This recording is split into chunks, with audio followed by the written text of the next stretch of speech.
শাহরাস্তির মুসলমান, আল্লাহ রাসূল বলেছেন যারা দুনিয়াতে কোরআন পড়বে, কোরআন বুঝবে, কোরআনের রাজ কায়েম করার জন্য, কোরআন দিয়ে সমাজ চালানোর জন্য যারা সংগ্রাম করবে, নিজের টাকা ব্যয় করবে, অর্থ ব্যয় করবে, সময় আর শ্রম ব্যয় করবে, কিয়ামতের দিনে কোরআন আপনাকে ভুলে যাবে না, কবরে কোরআন আপনাকে ভুলে যাবে না। যে কবরে আপনি ছাড়া, আল্লাহ ছাড়া আর কেউ নাই। কথা বলেন ঠিক কিনা? আমার প্রিয় মুসলমান ভাইয়েরা, এমন কোরআন যেটা শুধু পড়ার জন্য দুনিয়াতে আসে নাই, শুধু পড়লে হবে না। আল্লাহ বলেন কোরআন পড়ো, কোরআন বুঝো, আর এই কোরআন দিয়া সমাজ চালাবার চেষ্টা করো। এই দুইটা মিললে কোরআনের হক আদায় হবে। কথা বলেন ঠিক কিনা? এই জন্য আমার প্রিয় মুসলমান ভাইয়েরা, এই দেহালা তালিমুল কোরআন মাদ্রাসার ভিতরে কোরআন শিক্ষা দেওয়া হয়।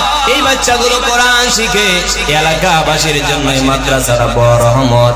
যাদের বয়স 50 বছর হয়ে গেছে, যাদের বয়স 60-70 বছর হয়ে গেছে, এখন তো আর মাদ্রাসায় যাওয়ার কোন রাস্তা আপনার নাই। আপনি কি করবেন? আল্লাহর নবী বলছেন, ও মুতাআল্লিমা, ছাত্র হও, ছাত্র বানাও, সন্তানটারে ছাত্র বানায়া দাও। সন্তানটাও বড় হয়ে গেছে, এখন কি করব?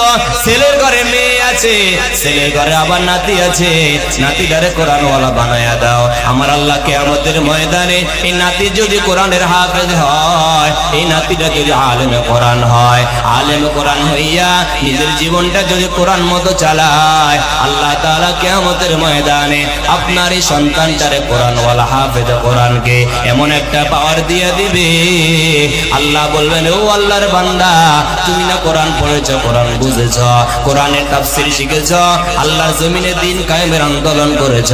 তোমার বাবা তো এই কাজ করতে পারে নাই, তোমার দাদার হায়াতে কুলায় নাই, তোমার নানার হায়াতে কুলায় নাই, অথচ তারা তোমাকে আলেম বানাবে, হাফেজ বানাবে, তাদের নিয়ত ছিল। আমি আল্লাহ তোমারে পাওয়ার দিয়া দিলাম, পাওয়ার দিয়া দিলাম।